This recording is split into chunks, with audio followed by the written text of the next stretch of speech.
Halo Sobat Siluet, bertemu kembali di Layar Siluet, tempat kita berbagi informasi dan fakta unik di sekitar kita. Kali ini Layar Siluet akan mengulik salah satu serangga kecil, tapi mempunyai tenaga yang super dan sering disebut sebagai rajanya para serangga. Nah, serangga itu adalah The Mantis, atau sering disebut belalang sembah. Ya, belalang yang menjadi salah satu karakter dalam film Kung Fu Panda memiliki keunikan yang perlu kita ketahui. Di Indonesia sendiri, belalang ini memiliki beberapa nama selain belalang sembah. Ada yang menyebutnya belalang sentadu, walang kekek, ataupun cangcorang. Nah, kenapa belalang ini sangat menarik untuk kita bahas? Ayo kita cek fakta-fakta unik dari belalang sembah. Sebelum lanjut menonton video ini, ingat untuk klik tombol subscribe bagi yang belum berlangganan, sehingga terus bisa update video-video terbaru dari Layar Siluet. Belalang sembah merupakan salah satu jenis belalang yang mempunyai ribuan kerabat dekat di seluruh dunia. Spesies belalang ini tercatat memiliki sekitar 2.300 spesies yang tersebar di berbagai tempat di seluruh dunia. Habitat belalang sembah ini biasanya berada di daerah yang beriklim tropis dan subtropis seperti Indonesia dan negara lain di Asia. Dan beberapa spesies belalang ini juga hidup di daerah yang beriklim sedang seperti wilayah Amerika Serikat bagian utara, Eropa bagian tengah, dan wilayah Siberia. Ukuran belalang mantis paling besar yang pernah ditemukan memiliki panjang 17 cm dan paling kecil berukuran 1 cm. Dari struktur tubuhnya, belalang mantis termasuk belalang yang unik dan mudah sekali dikenali. Dengan tubuh yang berdiri tegak dan kedua kaki menjulur di depan, membuat belalang ini seolah-olah sedang berdoa. Dari bentuk tubuhnya itulah belalang ini diberi nama belalang sembah, atau dalam bahasa Inggris disebut praying mantis. Dari berbagai keunikan yang dimiliki belalang sembah, ternyata belalang ini memiliki perilaku berburu yang mengerikan. Makanan utama belalang sembah adalah jenis arthropoda, tapi belalang satu ini mampu memangsa hewan dengan ukuran tubuh yang lebih besar darinya.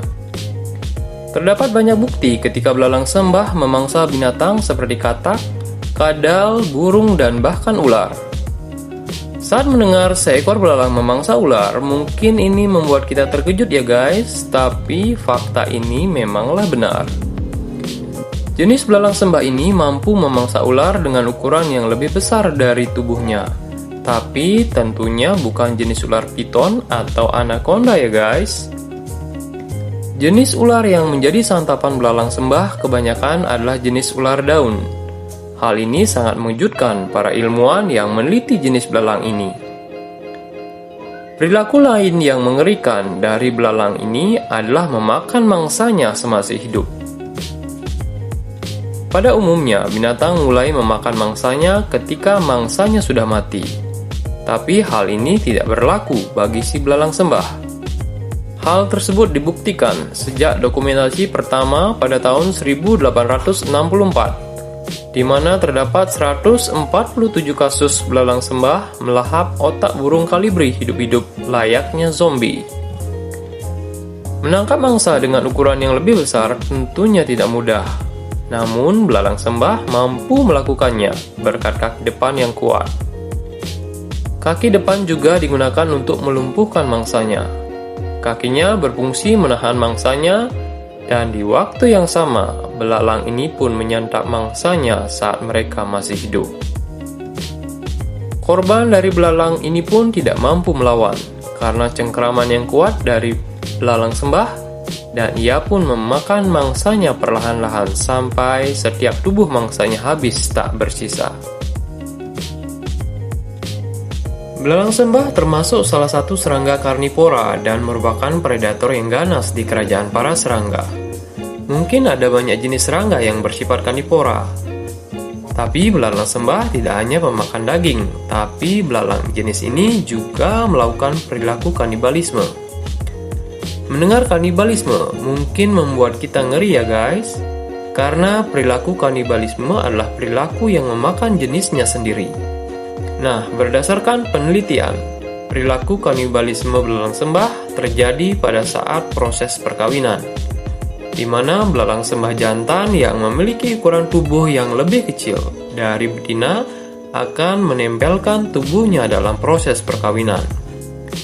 Proses perkawinan belalang sembah bisa berlangsung berjam-jam, dan di tengah proses pembuahan telur itulah si belalang betina akan melakukan kanibalisme kepada pasangannya. Dimulai dengan mencengkeram kepala belalang jantan dan seketika menggigitnya hingga terputus. Dengan putusnya kepala belalang jantan tidak berarti proses pembuahan selesai, guys, karena posisi tubuh belalang jantan masih menempel di tempat yang sama. Proses kanibalisme inilah yang meningkatkan jumlah telur yang dibuahi oleh belalang jantan. Aneh sekali ya, guys. Dipercaya sebagai dewa.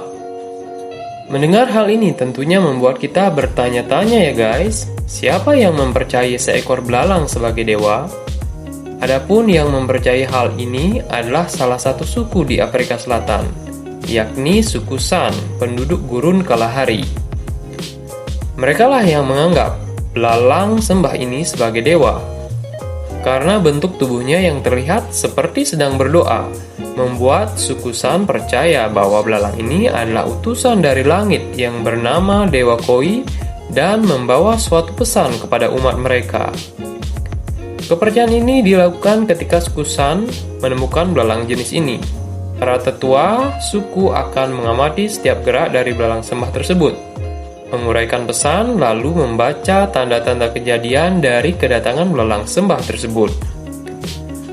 Mungkin dengan gerakan unik belalang inilah ada mitos yang menyebutkan kalau jenis belalang sembah dapat membaca masa depan atau menebak sesuatu yang kita tanyakan. Nah, apakah kalian percaya jika belalang sembah memiliki kekuatan itu?